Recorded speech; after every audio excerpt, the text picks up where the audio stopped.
نحمده ونصلي على رسوله الكريم اما بعد فاعوذ بالله من الشيطان الرجيم بسم الله الرحمن الرحيم رب اشرح لي صدري ويسر لي امري واحلل عقدة من لساني يفقهوا قولي۔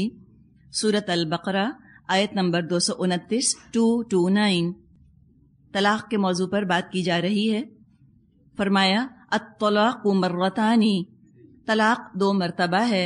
فَإِمْسَاكُمْ بِمَعْرُوفٍ أَوْ تَسْرِيحٌ بِإِحْسَانٍ، پھر یا تو سیدھی طرح عورت کو روک لیا جائے یا بھلے طریقے سے اس کو رخصت کر دیا جائے۔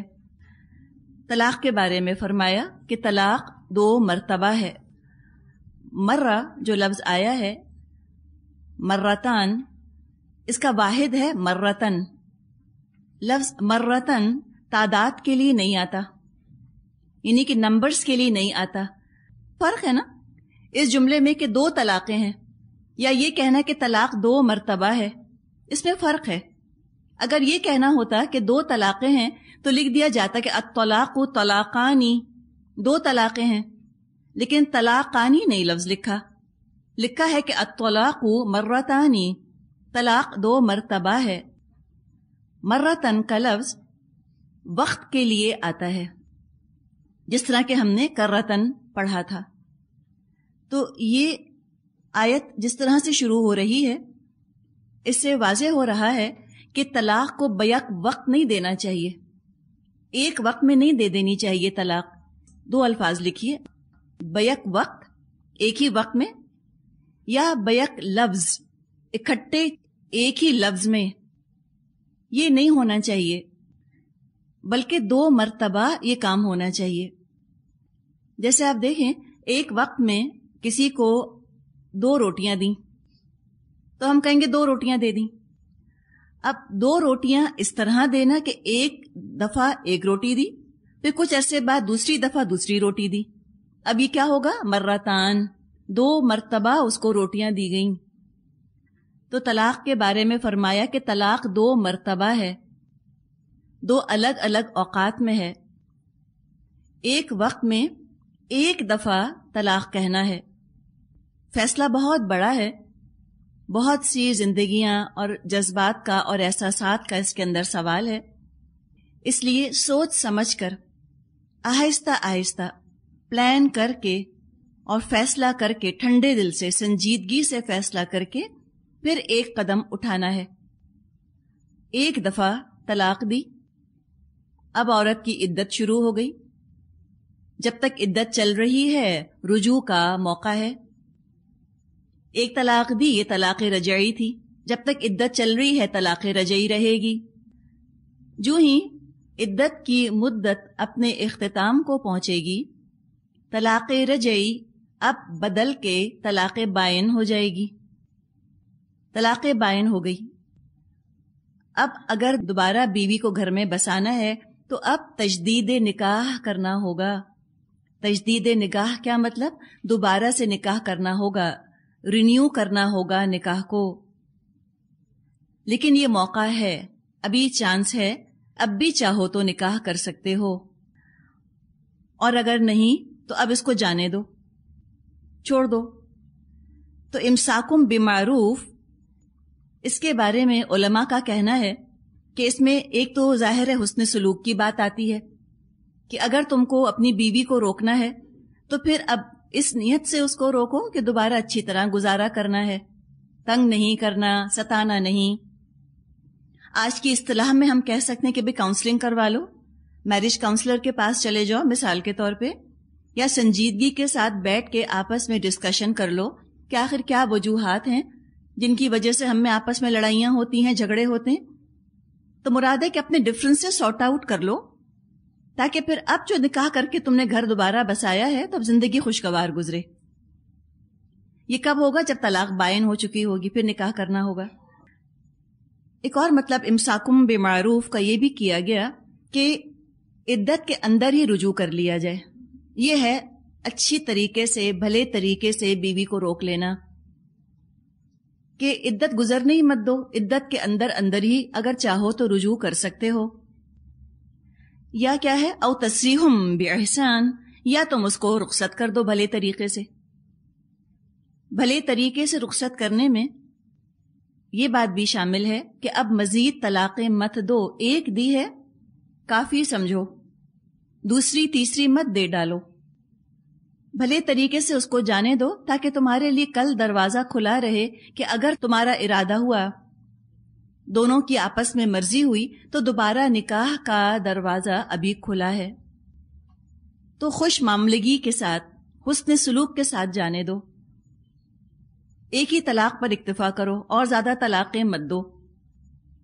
ایک اور مطلب تسریحم باحسان کا یہ بھی کیا گیا کہ اچھے طریقے سے، خوش مزاجی کے ساتھ، حسن سلوک کے ساتھ، جس کو ہم انگلش میں کہتے ہیں شیولری کے ساتھ، مروت کے ساتھ، رواداری کے ساتھ بیوی کو جانے دو۔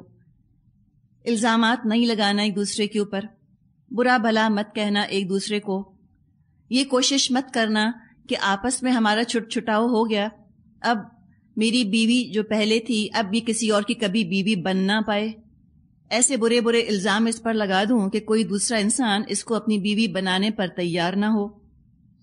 مڈ سلنگنگ جسے ہم کہتے ہیں، بدنام کرنا بیوی کو، یوں تھی یوں بری تھی، یہ نہیں کرنا چاہیے۔ شکایتیں تھیں اپنے تک محدود رکھو، اس کو خوش دلی کے ساتھ جانے دو۔ تب آپ دیکھیے اس قدر تفصیل سے احکامات دیے جا رہے ہیں، اگر ایک ہی جھٹکے میں ایک ہی دفعہ طلاق ہوتی تو اتنے الیبوریٹ، اتنے تفصیلی احکامات کی کیا ضرورت تھی؟ کئی رکوع ہیں جو طلاق کے طریقے پر آ رہے ہیں۔ ہم کو تو شاید معلوم بھی نہیں کہ طلاق کا پورا کوئی پروسیجر ہوتا ہے، پورا ایک اس کا طریقہ ہوتا ہے۔ عام تصور یہ ہے کہ طلاق کہا اور بس ختم بات، اینڈ آف دا سٹوری، لیکن نہیں، یہ بات نہیں ہے۔ بہت تفصیلی احکامات ہیں، بہت تمیز، بہت صبر کے ساتھ یہ کام کرنا ہے، سویلائزڈ طریقے سے، مہذب طریقے سے یہ کام کرنا ہے، اس لیے کہ وقت بڑا کٹھن ہے، وقت بڑا مشکل ہے، تلخی ہے، بٹرنس بھی پیدا ہوتی ہے لازمی طور پہ۔ تو ایک تلخ چیز کو مزید تلخ اور مزید کڑوا مت بناؤ، حسن سلوک کی چاشنی سے اور تقوی کی روشنی سے اس کو قابل برداشت بنانے کی کوشش کرو تاکہ اس کا نقصان کم سے کم ہو، تعلقات بھی کم سے کم بگڑیں اور احساسات پر بھی کم سے کم زد پڑے۔ ایموشنل ٹراما ویسے ہی ہو رہا ہے، اس کو مزید بڑھانے کی ضرورت نہیں ہے۔ تو بہت عافیت کے ساتھ اس مشکل وقت سے، اس آزمائش سے گزرنے کا حکم ہے۔ رفتہ رفتہ یہ کام ہونا چاہیے، مرحلہ وار ہونا چاہیے، تاکہ عورت کو زیادہ شوق نہ لگے، مینٹلی پریپیئر ہو جائے، اس کا ذہن قبول کر لے اور وہ ایکسیپٹ کر لے کہ اب یہ کام ہونے والا ہے، اور دوران عدت اپنی نئی زندگی کی کچھ تیاری کر لے، کچھ پلاننگ کر لے۔ آگے فرمایا وَلَا يَحِلُّ لَكُمْ أَن تَأْخُذُوا مِمَّا آتَيْتُمُوهُنَّ شَيْئًا، اور رخصت کرتے وقت ایسا کرنا تمہارے لیے جائز نہیں کہ جو کچھ تم انہیں دے چکے ہو اس میں سے کچھ بھی واپس لو۔ شیئا، کوئی چیز، معمولی چیز بھی تم اسے واپس نہیں لے سکتے۔ اب کیا ہوا کرتا تھا زمانے جاہلیت میں کہ بعض شوہر نہ بیوی کو رکھنا چاہتے تھے، نہ اس کے حقوق ادا کرتے تھے، اور نہ ہی اس کو طلاق دیا کرتے تھے، بلکہ تنگ کر کے رکھتے تھے۔ زمانے جاہلیت ہم کون سے زمانے کو کہتے ہیں؟ ہم اس زمانے کو کہتے ہیں جب ابھی قرآن کا نزول شروع نہیں ہوا تھا۔ تو کیا یہ زمانے جاہلیت دوبارہ بھی آ سکتا ہے؟ جی ہاں، جب قرآن بند ہو جائے گا، جب قرآن سے رشتہ عمل کا، زندگی کے عملی مسائل کا رشتہ جب کٹ جائے گا، دوبارہ سے جاہلیت آ جائے گی۔ تو ان چیزوں کا جو آج ہم دیکھ رہے ہیں حال، ان معاملات کا، کہ کس طرح شوہر ظالمانہ سلوک کرتے ہیں، کیسے بیویوں کو ستاتے ہیں، اور افسوس کس بات پر ہوتا ہے کہ جب لوگ آنکھ بند کر کے ان تمام مظالم کا الزام اسلام کے سر پہ رکھ دیتے ہیں۔ اسلام ہوتا تو یہ حال ہوتا، اسلام نہیں ہے تو یہ حال ہے، اس لیے یہ حال کر رہے ہیں کہ ان کو اسلام کا نہیں معلوم، انہوں نے قرآن نہیں پڑھا، یا پڑھا بھی تو صرف ثواب کے طور پہ کسی قرآن خوانی میں، یا بس ایک رسم کے طور پہ پڑھ لیا اور بس۔ نہ کبھی اس کو سمجھا، نہ اس پہ عمل کیا. تقوی کی دولت سے اکثریت آج خالی ہے، تو پھر عمل میں بہتری کیسے ہوگی؟ تو جو حال اس زمانے میں تھا وہ آج ہم دوبارہ بھی دیکھ رہے ہیں. اور زمانے جاہلیت میں وہ کیا کرتے تھے؟ یہ سارا ظلم کر کے بیوی کے اوپر، پھر جب بیوی کہتی بھئی نہیں رکھنا مجھ کو، میرے حق تم نہیں دے سکتے، میں تمہیں پسند نہیں ہوں، تو طلاق دے دو. تو طلاق بھی نہیں دیتے تھے. یہ کہتے تھے کہ جو کچھ اب تک میں نے تمہیں دیا ہے سب واپس کرو. سب کے اندر کیا آیا؟ مہر. جو مہر دیا ہے واپس کرو، جو تحفے تحائف تم کو دیے ہیں واپس کرو. یہاں پر منع کیا گیا کہ اتنے گھٹیا رویے کا مظاہرہ مت کرو. اس مطالبے کو اور اس طرح بیوی سے چیزیں واپس مانگنے کو سختی کے ساتھ منع کیا گیا.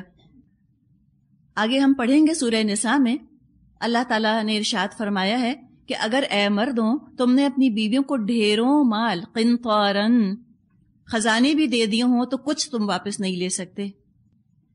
ایک دفعہ مہر دے دیا، تحفے تحائف دے دیے، چاہے وہ لاکھوں کے ہیرے جواہرات ہوں یا وہ سینکڑوں کی چیزیں ہوں، یا تم نے کپڑے بنا کر دیے تھے یا کوئی پراپرٹی اس کے نام، جو تم نے دے دیا جب وہ تمہاری بیوی تھی، اب تم کچھ نہیں لے سکتے، اب وہ اس کی ملکیت ہے.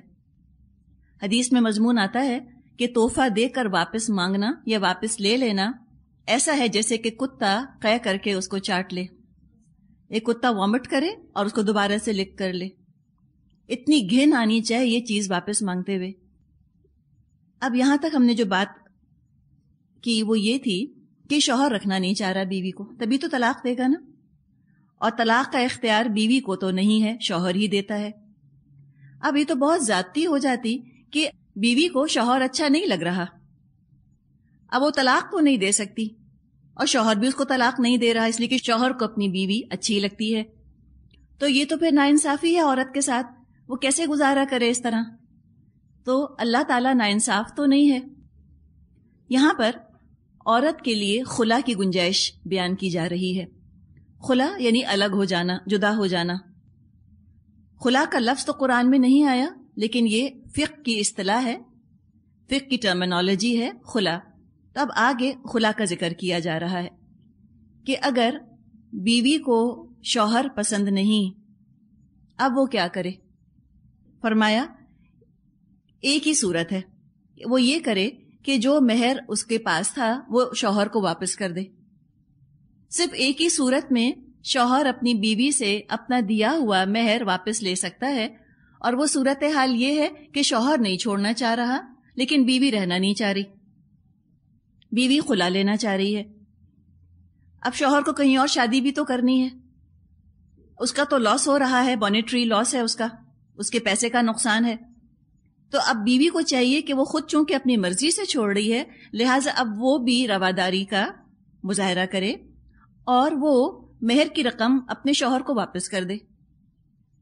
فرمایا ایک شرط ہے، وہ کیا؟ جب تم کچھ لے سکتے ہو بیویوں سے وہ یہ ہے الا سوائے یہ ان یخافا الا یقیما حدود اللہ فان خفتم الا یقیما حدود اللہ فلا جناح علیہما فیما افتدت بہ. البتہ یہ صورت مستثنا ہے کہ دونوں کو اللہ کے حدود پر قائم نہ رہ سکنے کا اندیشہ ہو. ایسی صورت میں اگر تمہیں یہ خوف ہو کہ وہ دونوں حدود الہی پر قائم نہ رہ سکیں گے تو ان دونوں کے درمیان یہ معاملہ ہو جانے میں مذائقہ نہیں کہ عورت اپنے شوہر کو کچھ معاوضہ دے کر علیحدگی حاصل کر لے. عورت اپنے شوہر کو کچھ معاوضہ دے کر علیحدگی حاصل کر لے. بخاری میں روایت ہے، جمیلہ بنت ابی رضی اللہ عنہا نبی اکرم صلی اللہ علیہ وسلم کے پاس آئیں اور کہنے لگیں یا رسول اللہ صلی اللہ علیہ وسلم، ثابت بن قیس جمیلہ کے شوہر کا نام تھا رضی اللہ عنہ، کہنے لگیں کہ ثابت بن قیس یعنی اپنے شوہر کی دینداری اور اخلاق کا میں کچھ عیب نہیں کہتی. کیا پتا چلا کہ شوہر کی طرف سے کوئی زیادتی نہیں ہو رہی، نہ اخلاق میں کوئی برائی ہے، نہ دینداری میں کوئی برائی ہے. لیکن کیا کہا آگے انہوں نے؟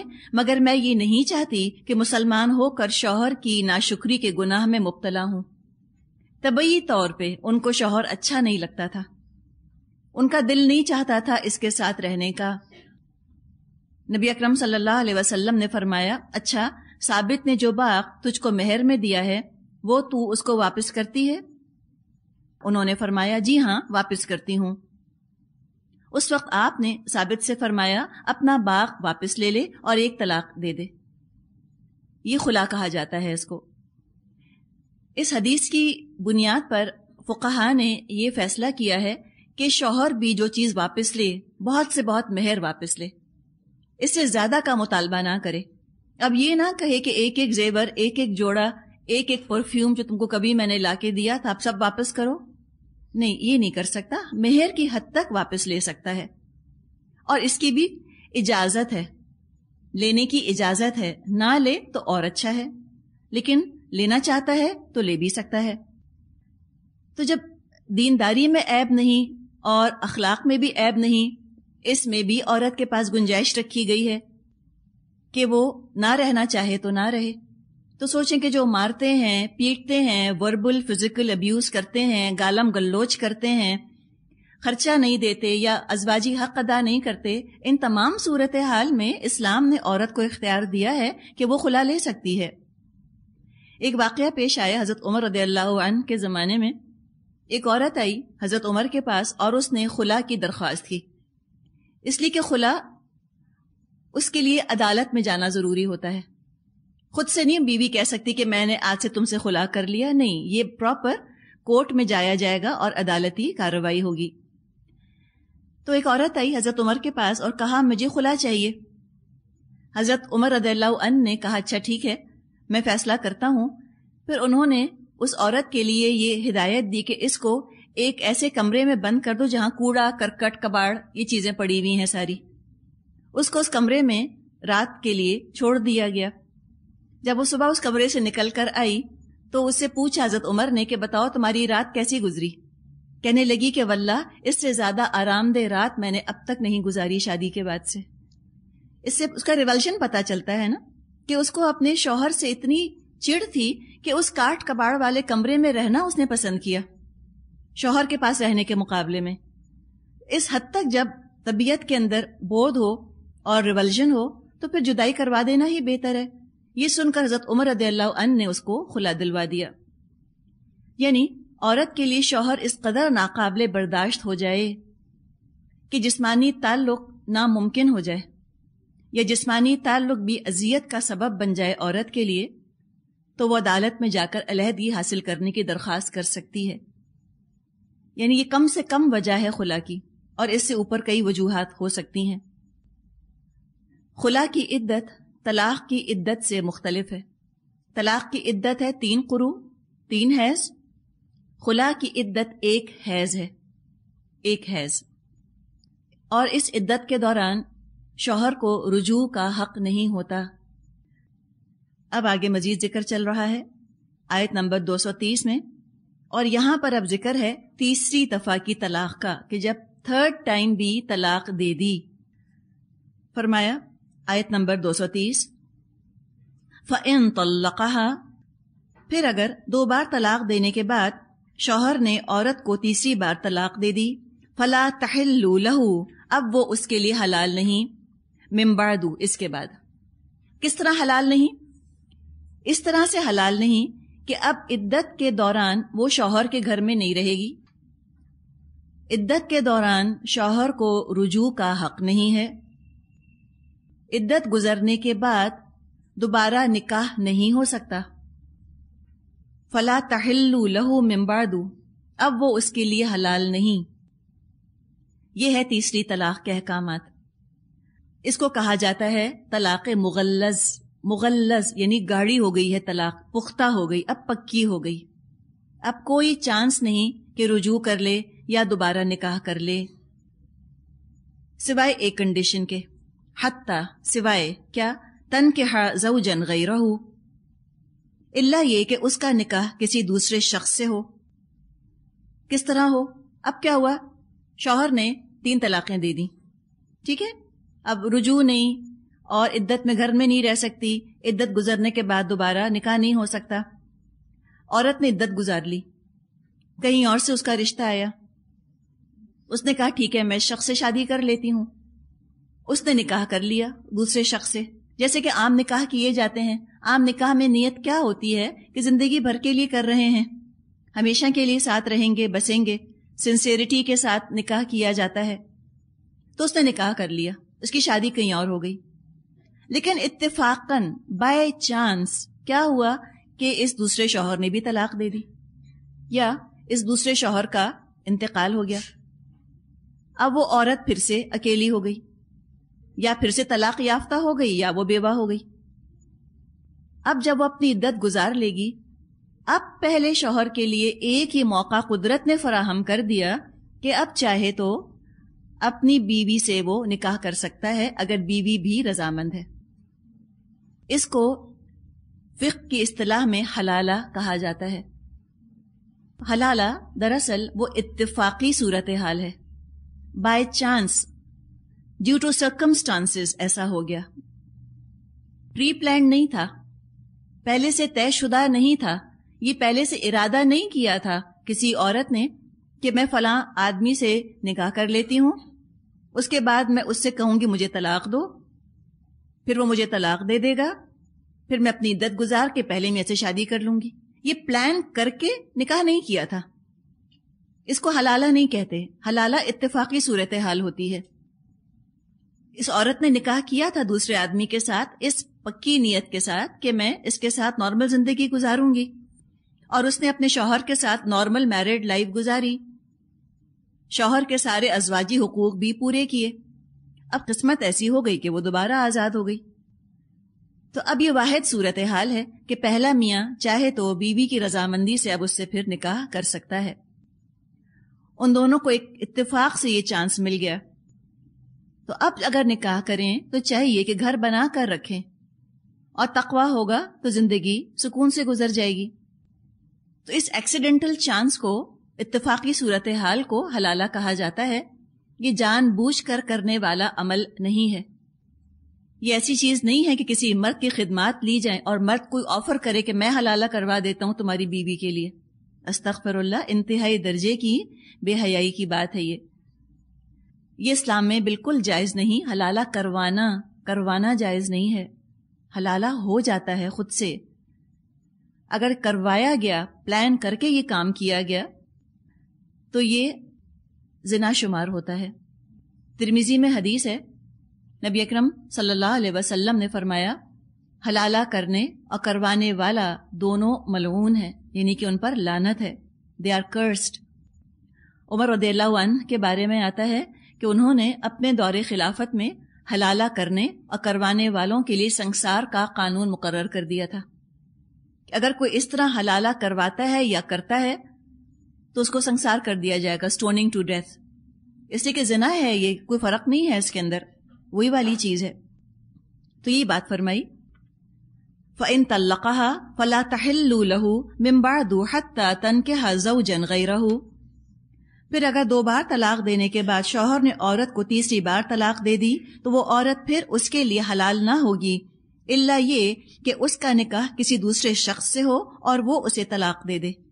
فَإِن طَلَّقَهَا فَلَا جُنَاحَ عَلَيْهِمَا أَن يَتَرَاجَعَا إِن ظَنَّا أَن يُقِيمَا حُدُودَ اللَّهِ. تب اگر پہلا شوہر اور یہ عورت دونوں یہ خیال کریں کہ حدود الہی پر قائم رہیں گے تو ان کے لیے ایک دوسرے کی طرف رجوع کر لینے میں کوئی مذائقہ نہیں. وَتِلْكَ حُدُودُ اللَّهِ يُبَيِّنُهَا لِقَوْمٍ يَعْلَمُونَ. یہ اللہ کی مقرر کردہ حدیں ہیں جنہیں وہ ان لوگوں کی ہدایت کے لیے واضح کر رہا ہے جو اس کی حدوں کو توڑنے کا انجام جانتے ہیں. یہاں تک تیسری طلاق کی بات کی گئی. اب آیت 231 231 میں اب یہ 2 طلاقوں تک کی بات کی جا رہی ہے. فرمایا فَإِذَا طَلَّقْتُمُ النِّسَاءَ فَبَلَغْنَ أَجَلَهُنَّ فَأَمْسِكُوهُنَّ بِمَعْرُوفٍ أَوْ سَرِّحُوهُنَّ بِمَعْرُوفٍ. اور جب تم عورتوں کو طلاق دے دو اور ان کی عدت پوری ہونے کو آ جائے تو یا بھلے طریقے سے انہیں روک لو یا بھلے طریقے سے ان کو رخصت کر دو. وَلَا تُمْسِكُوهُنَّ ضِرَارًا لِتَعْتَدُوا. محض ستانے کی خاطر ان کو روکے مت رکھنا کہ یہ زیادتی ہوگی. وَمَن يَفْعَلْ ذَلِكَ. اور جو یہ کام کرے فَقَدْ ظَلَمَ نَفْسَهُ. اس نے اپنی جان پر خود ظلم کیا. محسوس کیا ہو رہا ہے کہ جیسے عورت پہ ظلم کیا جا رہا ہے, لیکن ظلم عورت پہ نہیں ہو رہا، وہ تو دنیا کی حد تک ہے. یہ جو مرد اس طرح زیادتی کرتا ہے بیوی پر، دراصل وہ اپنی ذات پر ظلم کر رہا ہے. فقط ظلم نفسہ، اس مرد نے اپنے اوپر ظلم کیا. کیا ظلم کیا؟ کہ اس نے اپنے آپ کو اللہ کے غضب کا مستحق قرار دے دیا. اللہ کا رات، اللہ کا اینگر، اللہ کا غضب اور غصہ بڑکے گا اس کے اوپر قیامت کے دن. آگے فرمایا مزید تاکید، وَلَا تَتَّخِذُوا آیَاتِ اللَّهِ هُزُوًا، اللہ کی آیات کا کھیل مت بناؤ، اللہ کی آیات کا مذاق مت بناؤ. وَاذْكُرُوا نِعْمَةَ اللَّهِ عَلَيْكُمْ وَمَا أَنزَلَ عَلَيْكُمْ مِنَ الْكِتَابِ وَالْحِكْمَةِ يَعِظُكُمْ بِهِ وَاتَّقُوا اللَّهَ وَاعْلَمُوا أَنَّ اللَّهَ بِكُلِّ شَيْءٍ عَلِيمٌ. بھول مت جاؤ اللہ نے کس نعمت عظمیٰ سے تمہیں سرفراز کیا ہے، اور وہ تمہیں نصیحت کرتا ہے کہ جو کتاب اور حکمت اس نے تم پر نازل کی ہے اس کا احترام رکھو، اللہ کا تقوی اختیار کرو اور خوب جان لو کہ اللہ ہر بات سے باخبر ہے. اب یہ واحد مقام ہے جہاں مسلمانوں کو مخاطب کر کے فرمایا گیا کہ اللہ کی آیات کا مذاق مت بنا لینا، اور اسی کا مسلمانوں نے مذاق بنا لیا، طلاق کا کھیل ہی بنا لیا. نکاح بھی کھیل ہو گیا، طلاق بھی کھیل ہو گیا.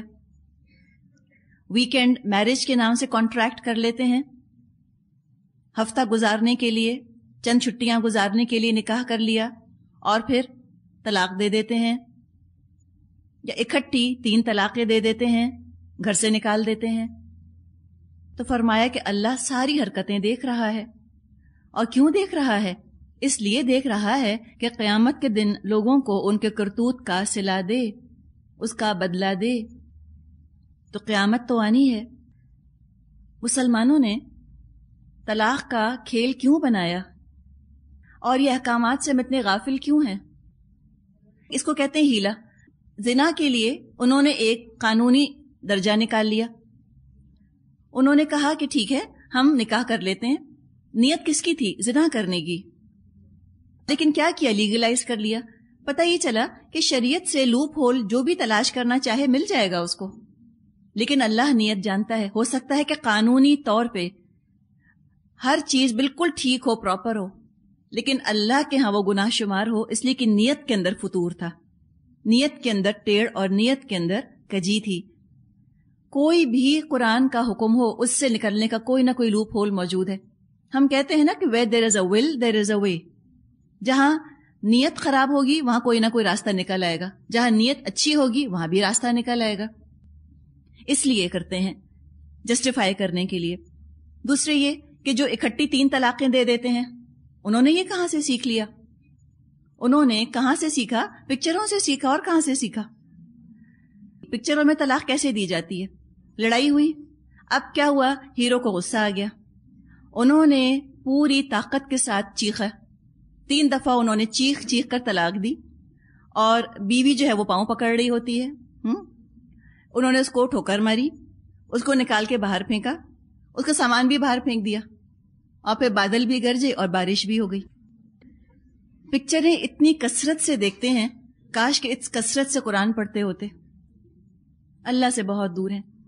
تو قیامت کے دن جب پوچھا جائے گا کسی شخص سے کہ تم نے یہ ظلم کیوں کیا، وہ کہے گا اللہ میں کیا کروں، یہی تو کیا تھا پکچر میں. تو ہم تو زندگی گزارنے کا طریقہ فلموں سے سیکھ رہے ہیں نا. ہم نے کہاں قرآن سے سیکھا؟ ہماری تربیت قرآن سے تو نہیں ہو رہی، وہ تو ٹی وی تربیت کر رہا ہے، جس کو وہ کہتے بھی ہیں، نام بھی اس کا اچھا نہیں رکھا ہے انہوں نے. اور فلموں کو دیکھ لیں، فلموں میں کیا ہے؟ ڈرامہ ہے نا. اگر قرآن کے طریقے سے وہ فلموں میں طلاق دینا سکھائیں، کوئی آئے گا فلم دیکھنے؟ لوگ فلم دیکھ کر اٹھیں، کہیں گے لگتا ہے درس سن کے آ رہے ہیں. بالکل مزہ نہیں آیا. ان کو تو یہ محسوس ہوگا اتنا ڈرامہ، اتنے ہسٹیرکس دیکھ دیکھ کر ہم بھی ہسٹیرک ہو گئے، ہم بھی ڈرامائی ہو گئے، ہم بھی نارمل نہیں رہتے، ہم جذباتی باتیں کرتے ہیں. اس دن اتفاق سے، اور میں کہوں گی میری بدقسمتی، کہ کیا میں دیکھنا چاہ رہی تھی ٹی وی پر اور کوئی ڈرامہ سا آ رہا تھا. میں 2 منٹ اس کے اوپر ٹھہر گئی، اور جس طرح کے وہ ڈائلاگ بولے جا رہے تھے، یقین کریں سمجھ میں مجھ کو آ نہیں رہا تھا کہنا چاہ کیا رہے ہیں.